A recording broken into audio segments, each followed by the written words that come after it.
You have already said to me that you think Iran has won, and when you say they've won, I guess you regard Iraq as a very important part of their regional victory. But well, we're already hearing pieces of it. Maliki, the prime minister, is saying, let's get a timetable. You guys leave, thank you. You've handed this government over to the Shia. All of the Shia parties, I know, I used to meet them all through the 90s. Every time these men showed up at meetings, they had Iranian minders from Iranian intelligence, from the Islamic Revolutionary Guard Corps, the Ministry of Intelligence. You therefore posit that Nouri al-Maliki, the Prime Minister, or let's say another important minister whom we just had on this programme, Oil Minister Shahrastani, they are nothing more than puppets, stooges of Iran. The puppets is a little bit strong. What they are is they understand that the future of Iraq is closely tied to Iran. They cannot afford to alienate the Iranians. The Iranians have the ability to turn the table over. And if you're making a big decision and you're sitting even in the green zone, you have to go to Tehran and make a reference. This may change in 30 years, the old Persian-Arab divide, but I'm talking about now.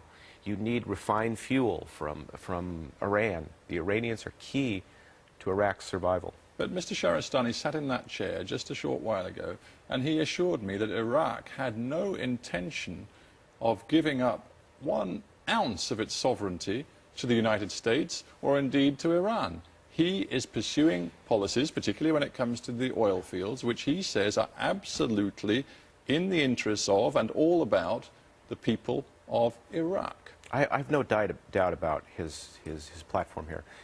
But Iraq is going to have a relationship with Iran as we have with Canada. Well, a relationship is one thing, but you're saying to me that, in effect, Iran is about to annex Iraq. Well, what they've done is they've been quite clear, Shahrastani has as well, he's on the record of running the new pipeline from Basra is going to go through Iran. That Iran is going to have a lot of influence over Iraq.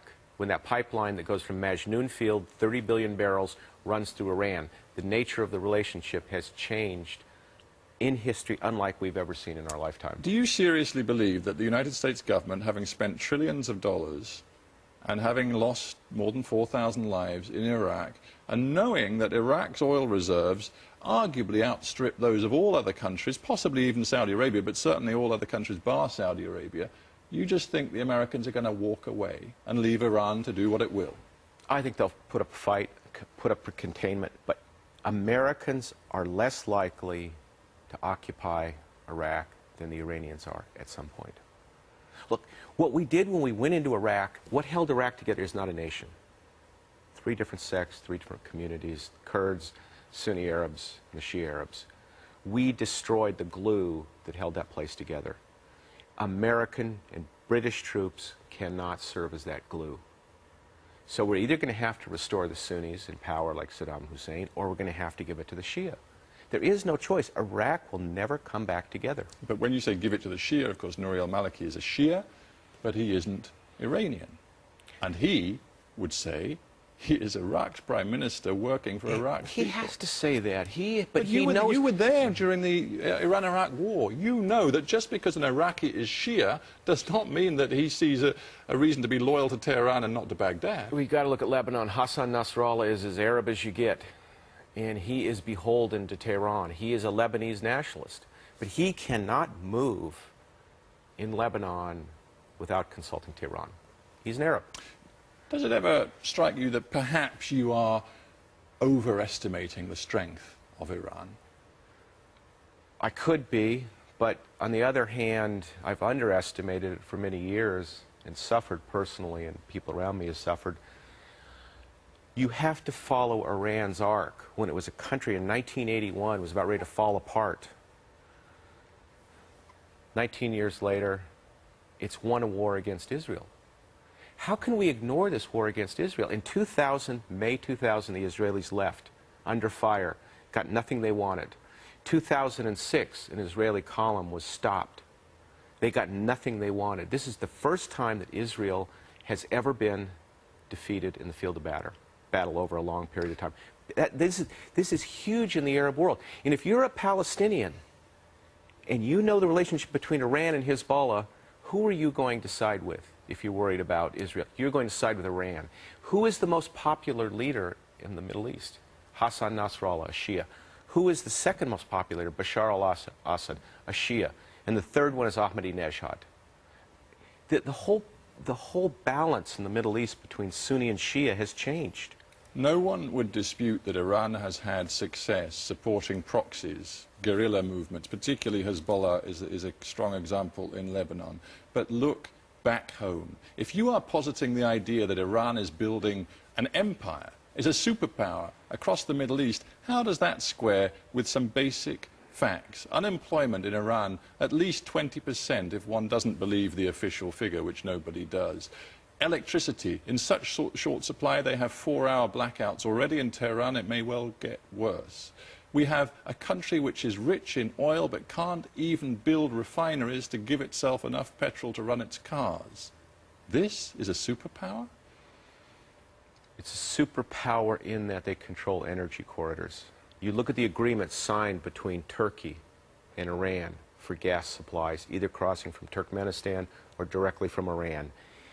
You look at the agreement signed just recently between Turkmenistan and Pakistan. If the Pakistanis don't want to live in the dark, they're going to have to deal with Iran. You look at the Iranian military and their silkworm missiles. They can take out the Arab oil overnight. They're a military power. They're not an economic power. And the reason they're not doing economically well, partly at least, is because of the embargo. You are an intelligence man through and through. That's your career. You saw the intelligence failures that led to the belief Saddam Hussein had weapons of mass destruction, this sort of inflating of Saddam Hussein as a threat, when we now know he really wasn't.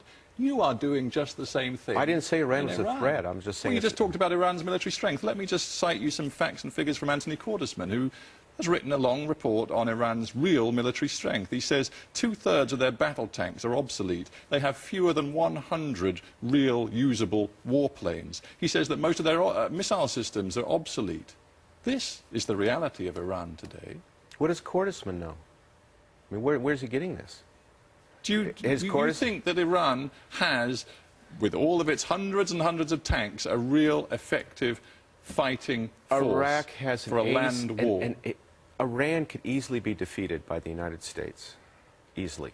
We could do it in 4 or 5 days, take their airplanes out of the air. But it's their asymmetrical capabilities which make it different. Which brings you back to Hezbollah, brings you back to the car bombs and the guerrilla warfare. Guerrilla warfare. They hit an Israeli frigate. But they knocked it out. Is that a reason to say, oh, we can't stop Iran acquiring nuclear weapons because they're a regional superpower? You're saying something entirely different now. No, I'm not. What do we do about Iran? I'm asking you, what do we do about it? Do we bomb it and see if they take the oil facilities out? If they hit Abqaiq with one silkworm, if they hit Ras Tanur with another one, and they hit the North Field, I don't know about Britain, but the United States goes under economically. That is a projection of power. Americans cannot live with $12 for a gallon of gasoline. And the only reason Bush is backing down on Iran is this is ideological war he would love to fight but can't. But it should be said, you told me that the Iranians are in no way suicidal. It would be suicidal for them to completely block all oil supplies because they would be killing their own economy. They respond to an attack. They respond to an attack. They will not start it. They will respond to an attack. But let's come back. It's a deterrent. I understand what you're saying, but let's come back then to your analysis of U.S. strategy. You said they've come to realize they can't just lob missiles toward Iran. Perhaps something more subtle is going on. Perhaps they have learned some lessons from Iraq, and perhaps now the Bush administration is sending signals that the squeeze on Iran will be diplomatic. And you said, well, what could you do? Sanctions is a very clear example, and Total, the leading French oil firm, through the use of soft political power, has just withdrawn from a